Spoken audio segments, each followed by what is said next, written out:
Oke, terima kasih atas kesempatannya hari ini, teman-teman semuanya. Saya dikasih kesempatan buat sharing pagi ini. Eh, Cukup bersyukur bisa dikasih kesempatan seperti ini. Kemudian juga eh, saya ingin mengucapkan juga selamat ulang tahun buat BINUS kita tercinta yang ke-40. Kemudian untuk teman-teman yang hadir di sini, saya ucapkan semoga semuanya sehat-sehat selalu, apalagi di kondisi saat ini ya. Semoga semuanya baik-baik saja. Oke, kita coba sharing santai hari ini, 1 jam ya, Dela ya. Iya, Eh, 1 jam. Mungkin izinkan saya memperkenalkan diri dulu. Nama saya Stefanus Lutfi. Saya lulusan BINUS tahun 98. Angkatannya berarti 95 ya. Saya kuliah 3,5 tahun. Ambil KA, NIK saya 0102950063. Saya masih ingat. Oke, kelas saya waktu masuk dulu PAA, Pak. PAA atau teman-teman mungkin kalau yang seumuran masih zaman-zaman itu nggak tahu yang nilainya bagus, lulus tesnya, atau yang bayarnya paling cepat, Pak, atau paling murah mungkin. Zaman dulu itu ya. Ini Bayar ini duluan. flashback sebentar ya, Pak ya. Teman-teman semuanya. Jadi itu mengenai saya sedikit. Kemudian saat ini saya bekerja di Jari sebagai co-founder dan CEO. Kalau mengenai Jari mungkin bisa langsung dibuka di web kita di jari.co.id.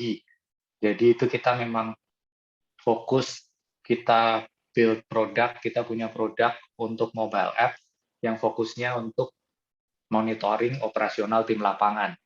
Kurang lebih seperti itu secara garis besarnya. Kemudian mungkin kita langsung masuk ke topiknya aja. Oke, nah di sini eh,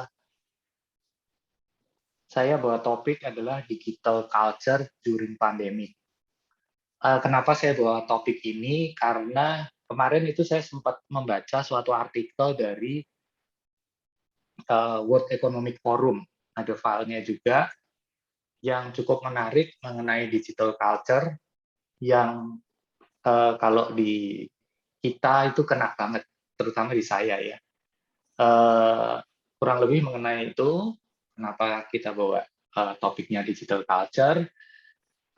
Sebelum masuk lebih lebih dalam, mungkin kita explore dulu mengenai culture atau kebudayaan atau kebiasaan. Nah, teman-teman, kebudayaan atau kebiasaan itu biasanya adalah kalau pengertiannya ya, kalau kemarin saya coba browsing, pengertiannya adalah suatu nilai yang tidak terlihat, namun dilakukan dan dipercaya oleh orang banyak. Gitu ya. Secara garis besar seperti itu, kalau salah tolong dikoreksi, silakan. Eh, contohnya ya, mungkin yang selama ini kita lakukan adalah kalau di Jawa ya, karena kebetulan saya asli dari Semarang gitu ya. Biasanya kalau di daerah Jawa Tengah, Jawa Barat, Jawa Timur gitu ya, apalagi Jogja, kalau kita lewat depan orang tua kan biasanya agak bungkuk dikit gitu ya. Bungkuk dikit. Nah, itu kan kebudayaan atau kebiasaan. Itu artinya kan sopan santun. Gitu. Terus ada istilah-istilah lain atau kebiasaan atau kebudayaan itu ada. Kalau dulu zaman kecil jangan duduk depan pintu, nanti berat jodoh gitu kan ya. Ada yang topiknya seperti itu. Nah, padahal intinya kan harusnya memang nggak boleh duduk depan pintu karena ngalangin gitu kan. Contohnya seperti itu. Terus mungkin yang lebih lebih real sekarang kebudayaan atau kebiasaan itu yang dulu biasa kita lakukan itu kalau kita mau ngelamar kerjaan, kita kirim CV, itu ngirimnya kan kudu lewat pos gitu ya. kita kudu ngeprint kertasnya, ijazah semuanya dimasukin ke amplop coklat. Terus saya ingat itu waktu di zaman kuliah itu, waktu hampir lulus itu, saya banyak ngeprintin itu, terus kemudian ngantri di Syahdan, Pak. Apa itu ngantri di mobil pos itu, yang di depan depan Syahdan ujung itu, saya ngantri gitu kan ya, ngirimin CV-CV saya gitu.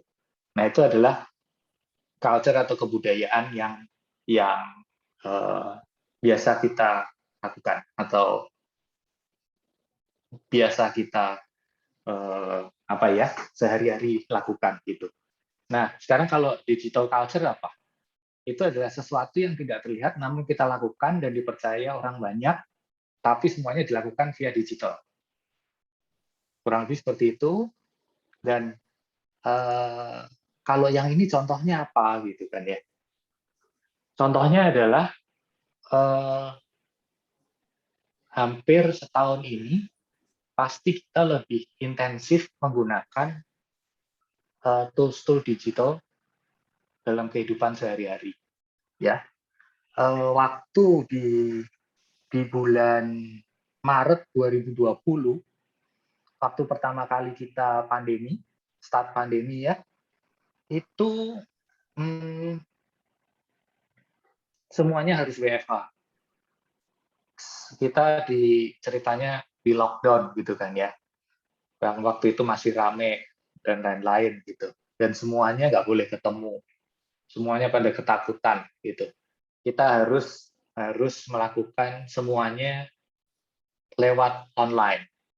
Contohnya lewat Zoom ya, lewat Zoom seperti yang kita lakukan sekarang ini. Waktu awal 2020 itu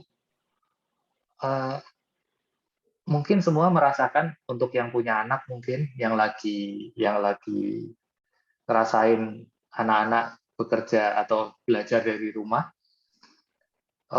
ribet ngurusin Zoom-nya. Terus kalau ibu-ibu apalagi itu jengkelnya setengah mati. Ini gimana, ini gimana, ini gimana gitu ya. Sampai kadang-kadang guru-gurunya pada dikomplain dan lain-lain gitu. Itu awal 2020. Oke. Setelah setahun seperti sekarang ya, 2021, sadar nggak sadar, itu anak-anak lebih jago pakai Zoom daripada kita. Dan itu sudah menjadi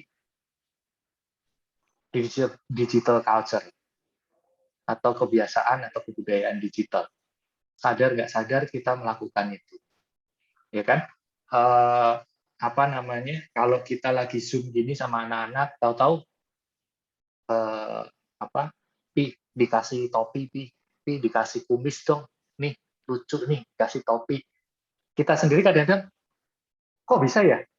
Iya, di sini, gitu. Terus background-nya jalan-jalan atau apa gitu ya, karena kita rata-rata pakai semuanya untuk kerja kan ya. Nggak berani yang pakai neko-neko gitu kan. Mereka yang bisa explore seperti itu gitu. Dan banyak lagi lah hal-hal seperti itu. Itu adalah contoh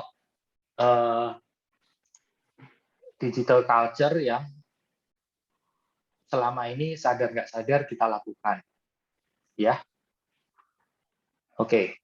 Kemudian berikutnya. Nah, ini kalau itu tadi contoh-contohnya, kemudian yang ini kita lebih ke topiknya adalah kenapa sih kita harus peduli dengan digital culture di organisasi atau di perusahaan kita. Ya, mungkin kita saat ini kita tahu kondisinya adalah masalahnya sama, kita hadapin bersama, yaitu pandemi, di mana itu mengubah semuanya. Dan kita juga harus mengubah semua kebiasaan yang kita lakukan di awal. Dan itu cukup berat bagi kita semua. Mungkin baik dari segi pendidikan, dari sisi cara marketing, cara jualan, atau operasional dan banyak sekali. Ya, itu yang kita hadapin bersama. Jadi dengan kondisi seperti ini kita harus menyesuaikan. Menyesuaikan contohnya apa? Kalau kalau kondisinya hujan, ya kita kudu bawa payung, gitu kan. Tapi kalau panas, ya pakai baju yang rada tipis. Jadi kata kuncinya adalah penyesuaian atau adaptasi. Kenapa kita harus adaptasinya dengan digital culture atau kebiasaan digital? Karena supaya organisasi kita itu lebih lebih kompetitif dan relevan. Ya, itu kata kuncinya. Kenapa sih harus pakai digital? Saat ini mau nggak mau kita harus melakukan secara digital, ya, dengan tools yang ada, sebisa mungkin dengan tools yang ada. Oke? Nah, ini berikutnya adalah saya akan share mengenai cara supaya tetap kompetitif atau relevan tadi dengan digital culture. Ini ada 3 poin yang saya ingin share. Ya.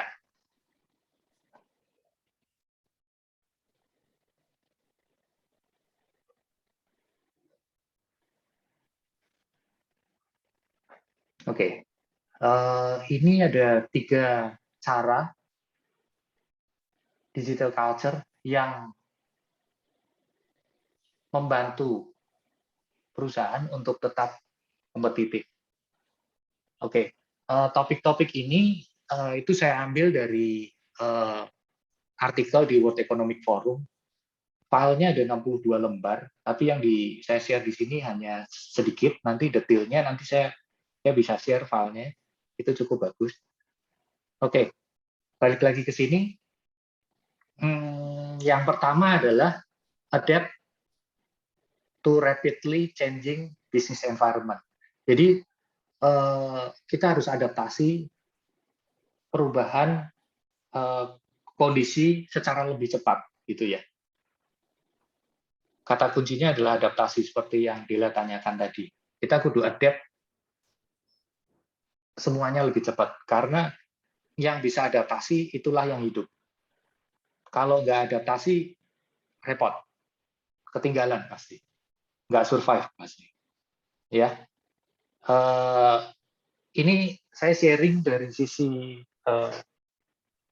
yang saya pernah lakukan. Mungkin juga bagi teman-teman ini nggak relevan, tapi ada yang relevan juga, atau teman-teman ada punya pengalaman sendiri, silahkan, nanti mungkin bisa berbagi.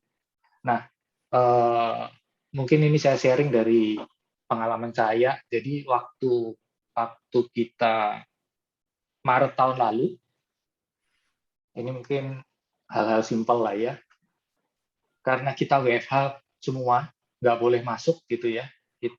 Saya di kantor mulai Februari itu udah WFH. Sebelum diumumin nggak boleh masuk kantor, itu saya sudah di kantor udah terapin WFH. Nah, pada saat seperti itu, kita harus berpikir secara cepat apa saja yang harus kita lakukan. Jadi contoh paling gampang gini, dulu kita ketemu, setiap hari kita ketemu dengan teman-teman ya. Terus begitu WFH, caranya gimana nih supaya tetap bisa ketemu gitu kan? Waktu itu pertama kali lewat Zoom. Zoom, kalau lewat Zoom waktu itu Zoom hanya 1 jam ya, kalau yang free itu kan ya. Terus itu nggak efektif. Efektif sih ketemu, cuman login lagi dan repot lah gitu. Terus kemudian setelah sebulan berjalan, kita review ulang semuanya. Yang kita lakukan adalah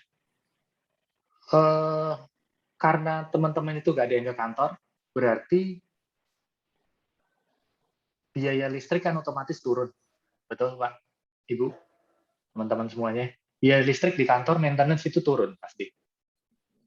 Nah, biaya maintenance itu kita convert akhirnya setelah discuss di internal, kita pakainya G Suite.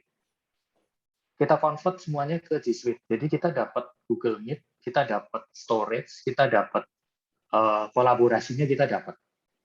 Jadi biayanya kita convert ke sana. Oke. Nah, itu yang salah satu yang kita lakukan untuk penyesuaian di operasional kita. Kemudian juga biaya parkir. Biaya parkir pasti zero. Ya, kita bayar selama sebulan itu di bulan Februari, tapi nggak ada yang parkir, nggak kepake. Ya, nah itu kita convert karena teman-teman di mana? Pada dari rumah. Nah itu kita convert pakai jadi biaya pulsa karena teman-teman kerja dari rumah. Ya, hal-hal seperti itu memang kecil mungkin, tapi effortnya besar sekali. Jadi kita bisa tetap survive, operasional tetap jalan. Kemudian contoh berikutnya, sebisa mungkin karena kita nggak boleh ketemu ya, giro cek semua urusan bank itu semuanya lewat online. Sebisa mungkin, tapi ada beberapa ya yang memang nggak bisa online, kudu datang ya kadang-kadang ya, urusan apa itu, ada beberapa sih kalau nggak salah BPJS atau apa gitu masih nggak bisa. Gitu. Nah itu adaptasi lah ya, contoh adaptasi yang dilakukan dengan menggunakan tools digital gitu ya. Kemudian poin kedua nih, kita masuk poin kedua, effective use teknologi. Jadi sebisa mungkin kita pakai teknologi itu secara efektif dan efisien gitu. Jadi kalaupun mau pakai tools, kita coba pikirin tools apa yang sesuai dengan kondisi kita saat ini, kondisi masing-masingnya. Jangan terlalu overkill juga. Misal kalau pakai Excel masih bisa, ya udahlah nggak usah pakai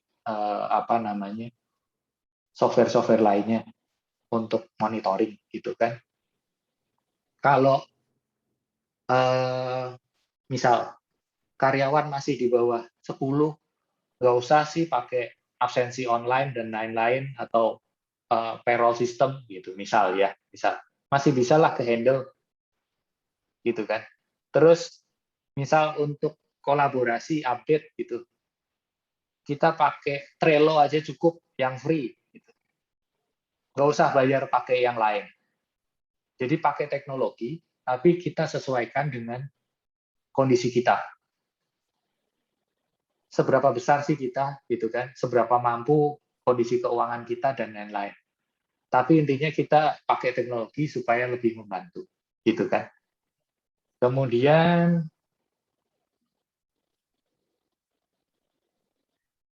contohnya adalah berikutnya dengan teknologi kita ubah semua meeting offline menjadi online. Dengan pakai teknologi kita bisa reduce biaya entertain. Biaya transport kita turun jauh. Secara nggak langsung ya. Kemudian ini sharing sedikit dari kita. Saat ini kita melakukan implementasi ke customer yang biasanya kita kudu datang, meeting kick off, kemudian implementasi, migration dan lain-lain, kita harus on-site ke customer.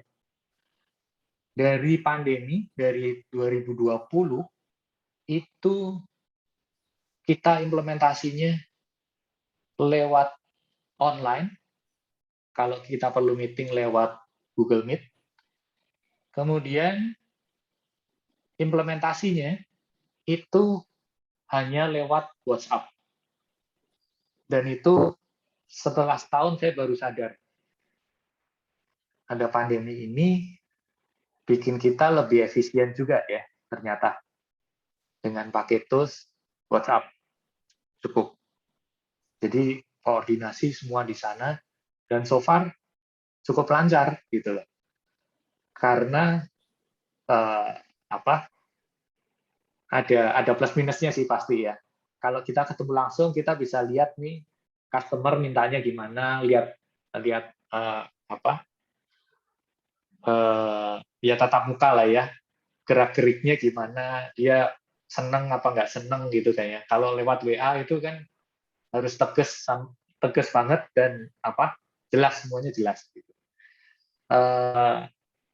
Apa negatifnya juga ada gitu kan. Kadang-kadang kalau satu grup karena terlalu rame, kita kan nggak mungkin tahu semuanya, semua nama gitu ya.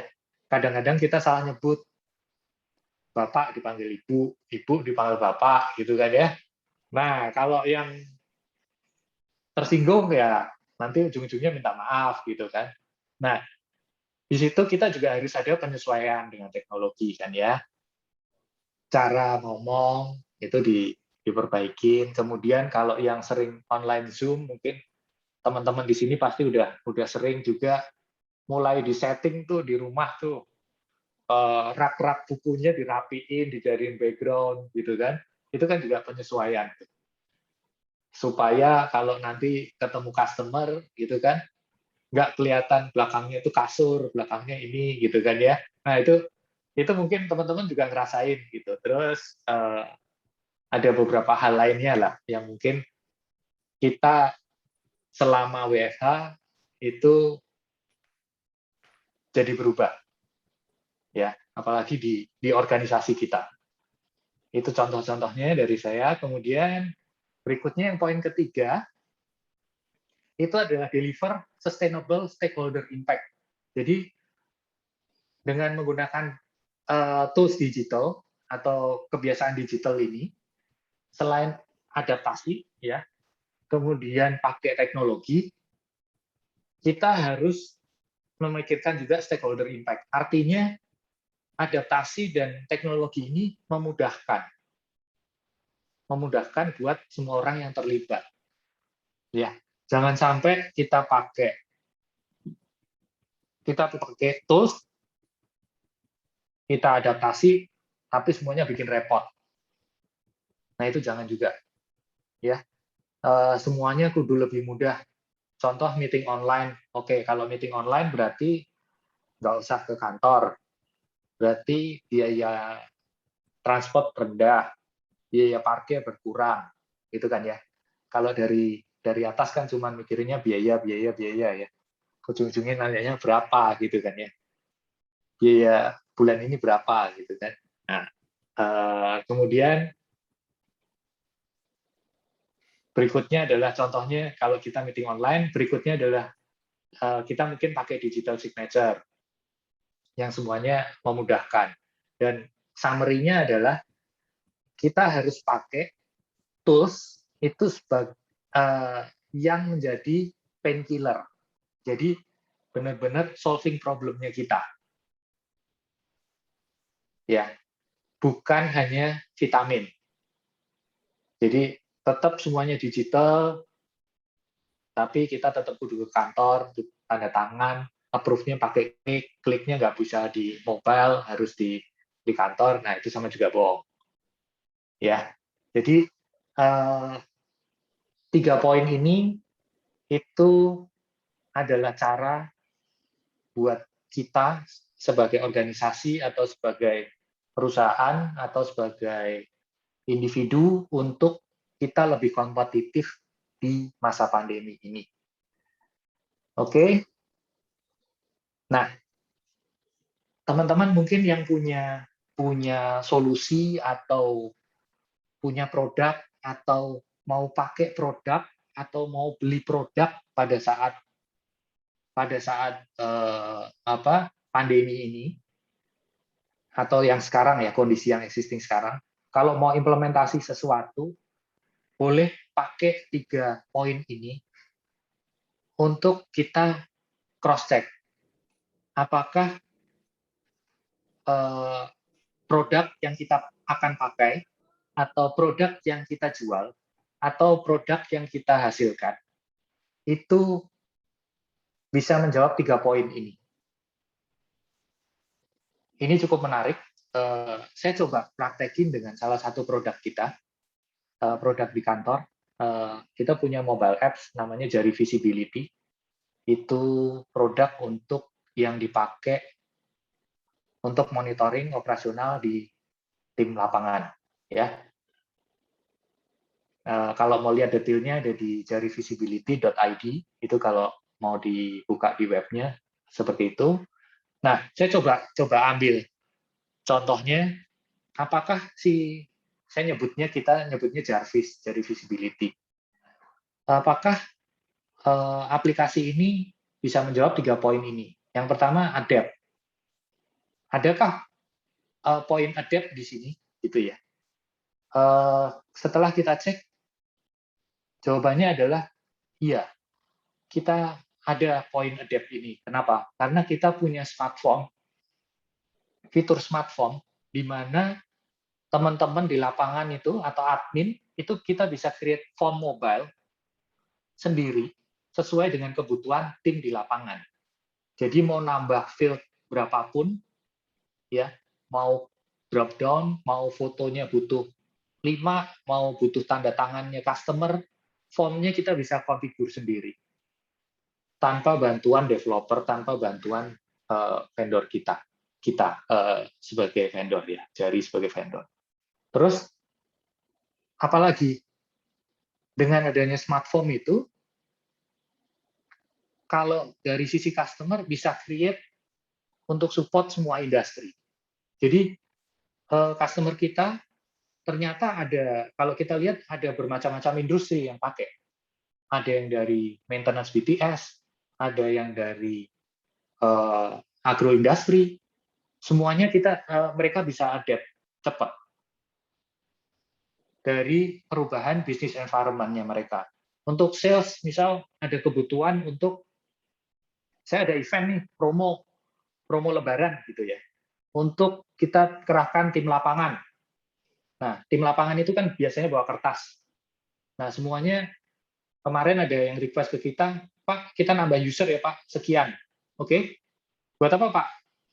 Tenang Pak, saya konfigur sendiri. Jadi mereka buat form yang biasanya dipakai kertas itu, mereka semua diinstal di mobile-nya mereka, semuanya dilakukan by mobile. Nah, kurang lebih seperti itu. Mudah,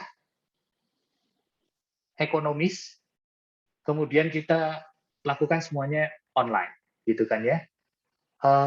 Poin kedua, saya coba trace lagi di Jarvis ini, apakah efektif pakai teknologinya. Kita cek teknologinya, kita cukup mumpuni.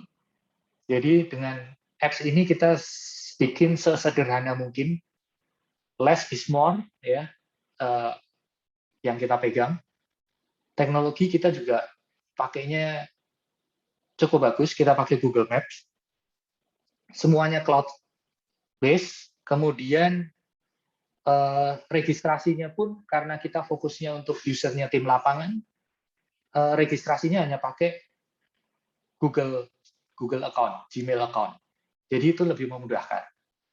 Oke, berarti ini sudah terjawab. Poin ketiga, apakah aplikasi ini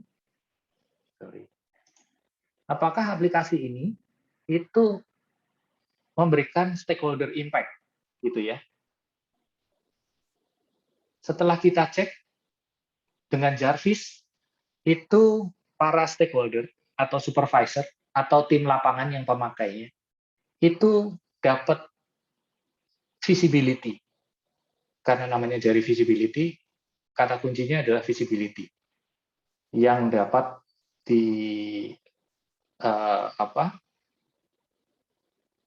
dapat diperoleh oleh si stakeholder.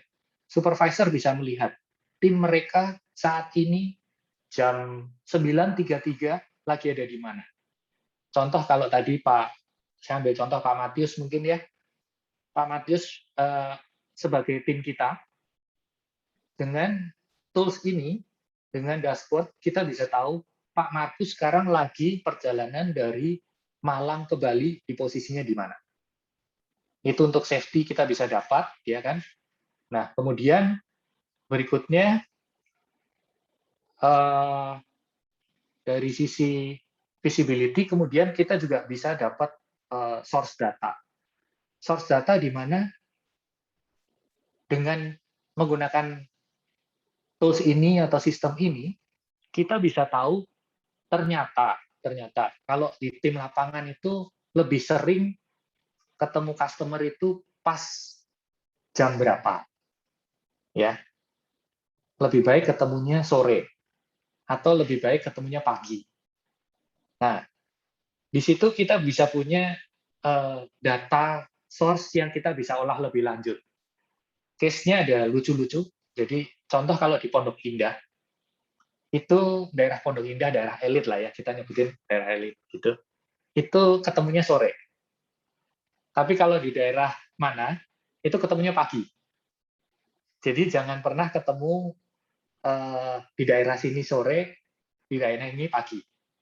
Atau ada kalau di daerah yang kawasan elit, itu dikasih tugas sehari, paling cuma bisa beres seperempatnya. Kalau di daerah yang padat penduduk, itu sehari bisa full. Nah, itu data-data itu yang kita bisa sampaikan ke stakeholder untuk diolah lebih lanjut.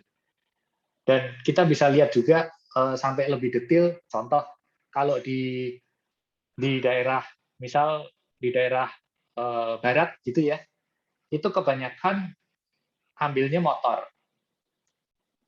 Ngambilnya misal nyicilnya motor. Kalau di daerah sini ngambilnya mobil. Oke. Tapi kalau di daerah sini yang sering macet itu ternyata motornya tipe apa. Oke. Dari situ kita bisa lihat. Ternyata setelah ngambil berapa tahun dia macet gitu ya. Kita kudu tagih misal gitu ya. Nah, itu kita bisa lihat, oh besok-besok berarti jangan jualan motor yang mereknya ini gitu. Itu jadi analisa. Oke, jadi sekali lagi teman-teman, karena ini kita sharing-sharing bareng ya, ini adalah beberapa poin yang saya bisa ambil dari artikel itu mengenai digital culture, apalagi khusus untuk kondisi kita saat ini mengenai yang ya kita pandemi harus berubah cepat. Poin-poin ini yang coba kita harus pikirkan, kita implementasikan mungkin ya di tempat masing-masing gitu. Jadi poin-poin kritikal gitu. Jadi summary-nya adalah kurang lebih seperti ini. Organisasi dengan strong digital culture biasanya menggunakan tools digital dan data sebagai dasar untuk pengambilan keputusan ketika melakukan inovasi dan kolaborasi dalam organisasi. Ya, jadi ini adalah poin-poin yang summary-nya dari poin-poin tadi. Dengan ini kita bisa lebih tetap growth di kondisi seperti ini, dan ya survive. Kata kuncinya survive, adapt supaya kita tetap survive. Nah, di bawah ini ada barcode. Mungkin kalau teman-teman mau lihat dapat file aslinya, silahkan di-scan aja. Itu ada link dan bisa lihat langsung filenya secara di websitenya World Economic Forum. Kurang lebih seperti itu dari saya. Sekian. Thank you waktunya. Kalau ada mau tanya jawab atau ngobrol-ngobrol, silahkan. Ini nomor handphone saya, alamat email saya, dan IG saya. Kurang lebih seperti itu dari saya. Terima kasih. Ya, thank you Pak Lutfi untuk sharingnya. Menarik banget teman-teman yang mau tanya, boleh chat di grup chat ataupun boleh raise hand, nanti kita buka speaker dan videonya. Tadi 3 hal yang saya dapat pada saat Pak Lutfi share adalah yang pertama kita harus bisa beradaptasi dengan cepat. Ya, Pak Lutfi ya, beradaptasi dengan cepat. Tadi kasih contohnya tuh bagus banget gitu. Itu hal-hal yang kita nggak kepikir. Kita selama ini nyalahin ini selama PPKM kita nggak ada omset lah, terus buang duit dan sebagainya. Ternyata di sini di convert. Tadi saya catat dari biaya parkir karena kita nggak ke kantor, jadi biaya parkirnya berubah jadi biaya pulsa ya tadi ya Lutfi ya. Ya, Betul. betul. Terus satu lagi biaya listrik diubah jadi untuk Google Meet ya kalau nggak salah ya. Kita pakai ya G Suite. Kita pakai Nah, Google Meet, pakai ya semuanya dapat lah ya. Kalau ya di artinya dari awal tuh saya dengerin kayaknya ini suatu hal yang buka pikiran kita untuk tidak selalu mengeluh terhadap kondisi yang ada. Jadi bagus banget. Jadi kita memang harus beradaptasi terhadap semua situasi yang ada kan ya. Terus yang kedua efektif menggunakan teknologi. Nah itu juga bagus banget karena selama ini orang kan pikir kalau kita mau pakai teknologi pasti mahal. Tapi ternyata tadi udah dibukakan oleh Pak Lutfi, katanya cari tools kalau bisa yang free dan tapi mumpuni. Contohnya ada pakai apa tadi? Google Drive atau misalnya Google Meet atau Trello itu juga ada yang free kan ya. Nah ya itu bagus banget teman-teman mungkin yang mau Trello tuh kalau nggak salah untuk manage tim ya. Oh, saya ya pernah buka betul ya. ya Ini di kolaborasi Trello ya. kolaborasi ya. Jadi kalau dulu Microsoft namanya Microsoft Project bukan ya? Benar nggak ya? Beda beda beda. Beda Kalau ya. ini lebih lebih task management sih. Nah, kalau saya kaitkan dengan tadi Jarvis, saya ada barusan lihat di websitenya itu Jarvis Visibility bisa ngontrol tim yang ada di lapangan kan. Ya, Nah, tentunya kalau Jarvis dengan si Trello pasti beda, tapi intinya sama nggak ya? Berarti kalau misalnya kita mau pakai free dulu nih misalnya. oke. Kalau kalau di Trello free, kalau di Jarvis kita juga ada versi free-nya. Oh gitu. Nanti mungkin bisa coba kalau untuk masih timnya masih kecil gitu kan ya. Itu ada. Oh, jadi si Jarvis itu sebenarnya mirip sama Trello juga gitu. Cuma dia Uh, lebih Mirip sama Trello tapi khusus untuk di tim lapangan. Jadi tim monitoring lapangan. pergerakan tim lapangan dan aktivitasnya seperti apa. Karena tim lapangan kan kalau kita nggak kontrol pasti nggak akan ketahuan aktivitas mereka ya. Jadi Jarvis ini Ya, kalau saya boleh tahu, Jarvis ini dibuatnya selama pandemik atau jauh sebelum pandemik? pertanyaannya cukup bagus, Dela. Kita develop itu di 2019 akhir Q4 startnya ya, mulai ini sampai kita rilis itu di Q4 2020 Berarti sebenarnya sebelum pandemik ya, berarti dari sebelum timnya pandemi. Jari.co.id sudah memikirkan jauh ke depan ya. Rencana yang di atas berarti. Oh, Kita juga ya, nggak ngerti ada soalnya bisa pandemi. pas. Ya, soalnya saya tadi lihat, saya pikir nih pasti bikinnya selama pandemi. Ternyata udah direncanakan sebelumnya ya. Ya, dan Nah, puji Tuhan untuk si Jarvis ini selama pandemi sampai bulan Juli kemarin itu growth-nya lumayan dan sampai Juli kita masih on target karena banyak hmm. kebutuhan untuk selama pandemi ini untuk monitoring tim lapangan tanpa harus mereka ke kantor lagi karena kantornya tutup. Mau nggak mau mereka harus bekerja di rumah atau mobilitasnya mereka langsung ke customer atau dan lain-lain. Nah itu kita bisa bantu banyak di situ. Kurang lebih Pakai gitu deh. banget ya, kepake banget ya Lutfi ya, karena orang-orang yang tadinya nggak kepikir bakal ada kejadian seperti ini, tiba-tiba dihadapkan seperti ini, dan Jarvis sudah punya solusinya. Hebat, salut sih. Terus satu lagi Yuk. yang ketiga, tadi adalah teknologi harus memudahkan semua orang yang terlibat. Itu saya setuju banget, karena biasanya orang-orang yang merasa, gue sih udah tua lah, gue untuk ngikutin perkembangan teknologi itu ribet. Nah, tadi Lutfi udah menjelaskan secara gamblang, teknologi itu dipakai justru harus memudahkan. Dan apa yang Lutfi gambarkan, si Jarvis juga, tadi saya lihat sekilas memang itu sangat simpel, jadi bagus sih Lutfi. Jadi kalau saya sendiri ngikutin dari tadi nyimak, saya merasa bermanfaat banget sih. Teman-teman yang lain yang mau tanya boleh ya, silakan chat atau langsung raise hand, kita boleh buka open discussion. Mungkin dari Lutfi ada yang mau ditambahkan. Ya, ya. Udahlah, ada Pak Matius raise hand. Ini Pak. Oh, Pak Matius, ya Pak Matius, silakan. Kader.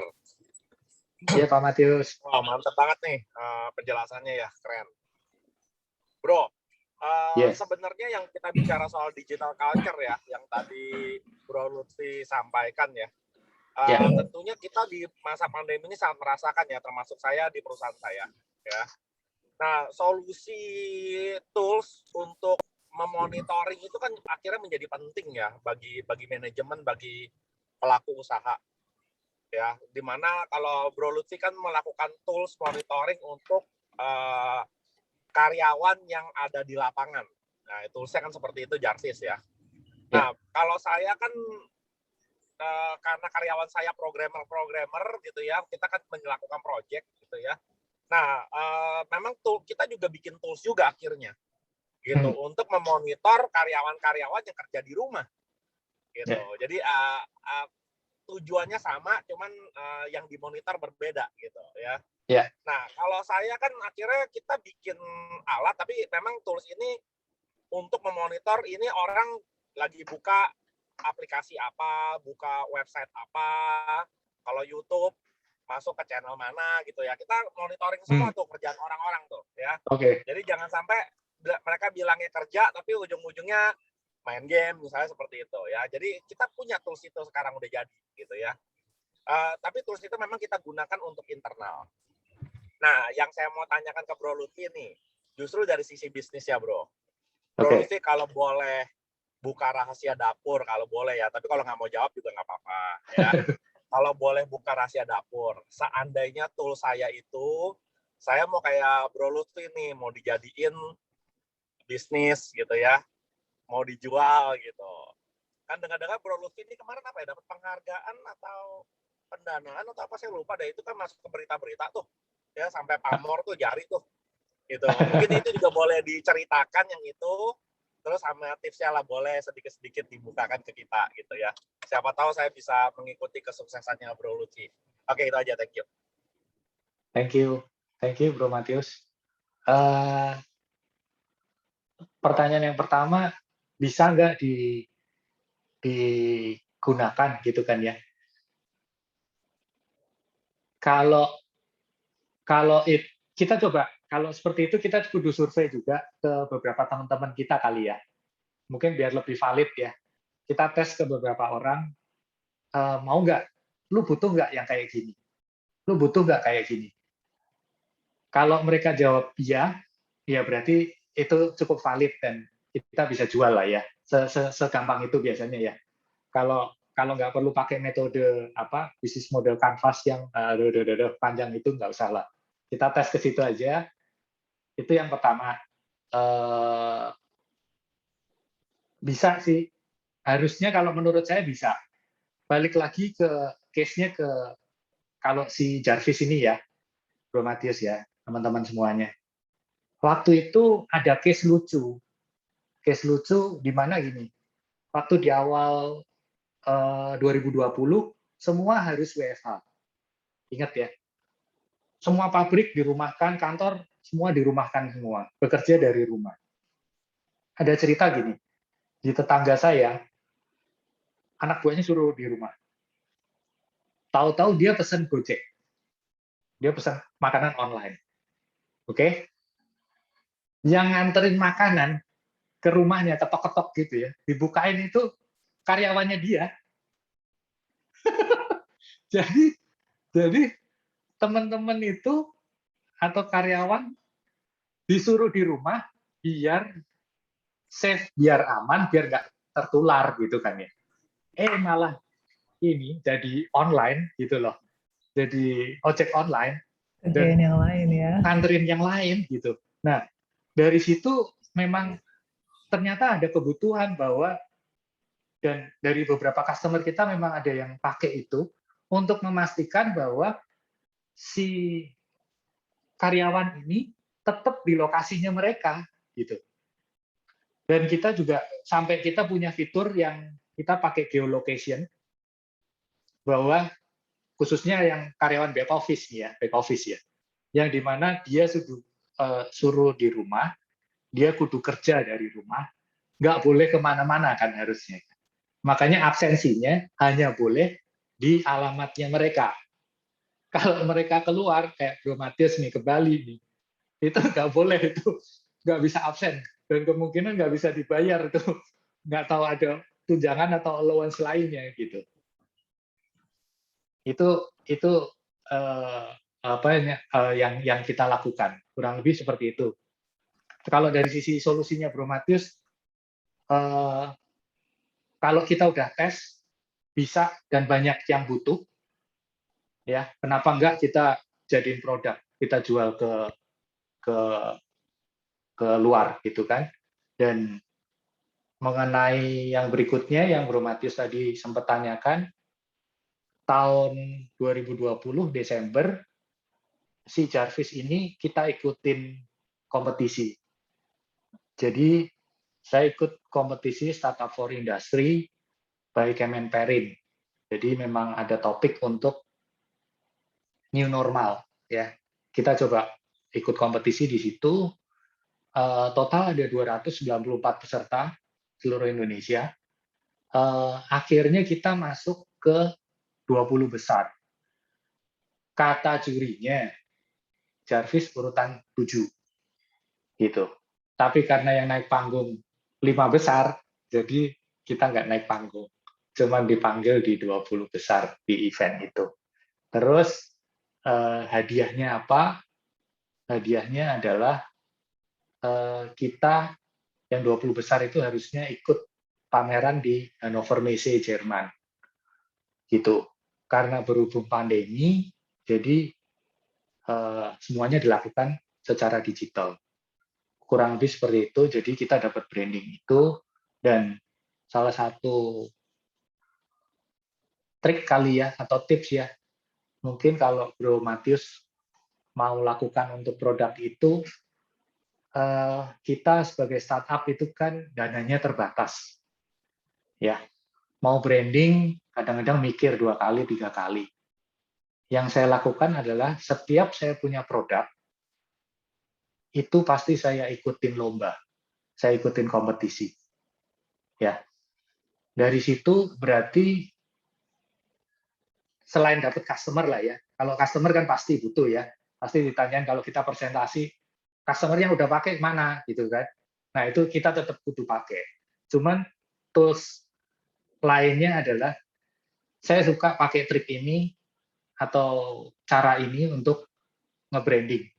Jadi saya ikut lomba, ikut kompetisi, begitu masuk berapa besar pun nggak apa-apa, karena begitu kita masuk ke satu event atau satu acara, pasti media banyak sekali. Media banyak sekali. Dan itu kita bisa diliput di mana-mana. Itu adalah cara yang cukup efektif dan ekonomis ya. Ekonomis di kondisi saat ini. Ya, itu yang saya lakukan. Dan biasanya juga kalau ada event pun saya tetap datang. Event offline ya waktu itu ya. Tapi saya duduknya di belakang. Biasa Pak Sis kalau kuliah Pak Sis, saya duduknya di belakang Pak Sis. Gitu. Tapi kalau yang ini beda tujuannya. Di belakang saya ngantongin kartu nama Pak Sis. Ya. Ngantongin kartu nama. Biasanya itu wartawan, orang media, semuanya duduk di belakang, Pak. Dan biasanya pakaiannya wartawan banget lah, ketahuan banget, Pak. Kalau nggak tasnya ini, kalau nggak, sorry, bajunya rada apa? Bajunya rada, ya wartawan banget lah, Pak. Lengan panjang gitu ya. Nah itu yang kita jadiin, kita ajakin ngobrol. Nah disitulah kita bisa kenalan dan oh Pak, yang tadi nomor sekian ya Pak ya. Oh boleh dong Pak, kapan-kapan main kantor. Nah itu salah satu triknya kita untuk branding dan lain-lain. Mungkin Bro Matius atau teman-teman yang punya produk bisa pakai trik ini untuk lebih ekonomis di branding gitu. Thank you. Pak Matius, udah cukup puas dengan jawabannya? Mantap. Mantap. Lebih-lebihan malah itu dong. Iya. Banyak banget itu. Thank you. Idenya tuh bagus banget. Tipsnya. Duduk di belakang itu kirain mau apa, ternyata ada something. Jadi hebat banget idenya, memang luar biasa. Nih Pak Lutfi ada pertanyaan dari Pak Budi Setiawan.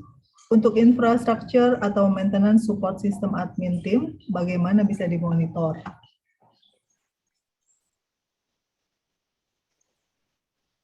Kalau infrastruktur ya, infrastruktur dan support.